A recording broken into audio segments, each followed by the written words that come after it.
Yeah, no, that's That would be great. pretty cool. That would be pretty cool. Hey, you just made me realize, like that somehow the skies opened up and both of them were nominated the same year. Yeah, exactly. That's right. Yeah, How that's crazy right. would that be? Yeah, I know that would be something else. I would probably be that. That might even be like some sort of like Hall of Fame record that there's some guy related to both bands that got in at the same time. That's weird. Yeah, that would be cool.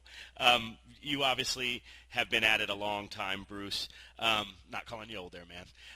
But we're both up there. What advice would you give to new musicians? And I mean not just guitarists, not just bass players. I've read in another interview where you said something about, and we're very proud of the fact of, you could do a lot of things. You can produce, you can play bass, you can play drums, you obviously can play guitar. I know that you kind of personally down your singing, but I mean everybody else thinks it's just fine.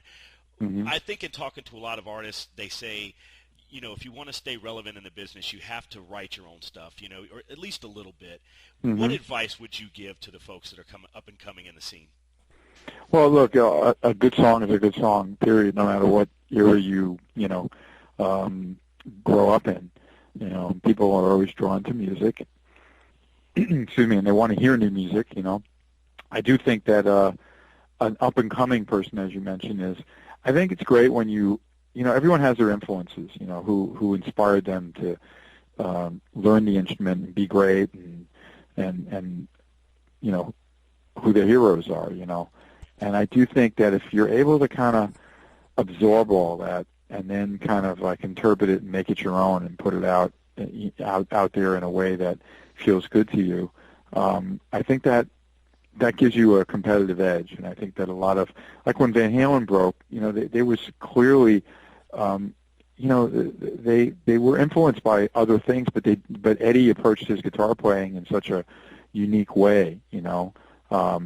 He loved Eric Clapton and that kind of thing, and then he just amped it up a bit, you know, and made it a little faster and added a couple of tricks to it. But he's like an extremely lyrical, brilliant guitarist, you know, and you know, and that's what I kind of tell people, that I think it's important that they, in some way, that they're kind of respectful of what turns them on. But then, if you can absorb that and then make it your own, you know, you may have something that people are really drawn to, and then who knows, you could be the next Van Halen.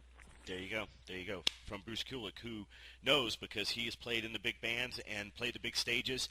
I told Kim, Bruce, that I wasn't going to keep you long, and just started doing this. Have done several interviews now. This is a real big honor for me. The first time I saw Kiss, Bruce Kulick was the guitarist, so it was a big-time deal for me. Kiss has always been one of my favorite bands. A real honor and pleasure. Like I said, I'm kind of a newbie at this, but I told Kim we'd keep you for 15 minutes.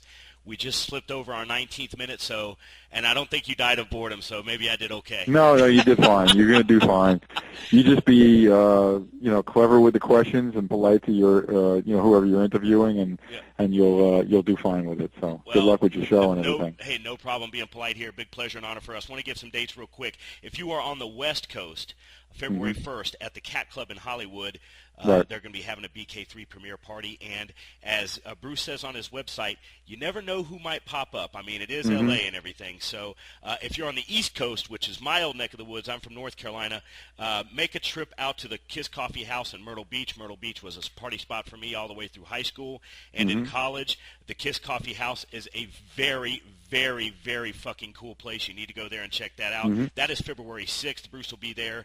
That starts at 2 o'clock. The Cat Club in Hollywood, February 1st at 7 o'clock. Wanted to get that out there. So BK3, go out and buy it. Bruce Kulick, we appreciate you stopping by. Thanks so much, man.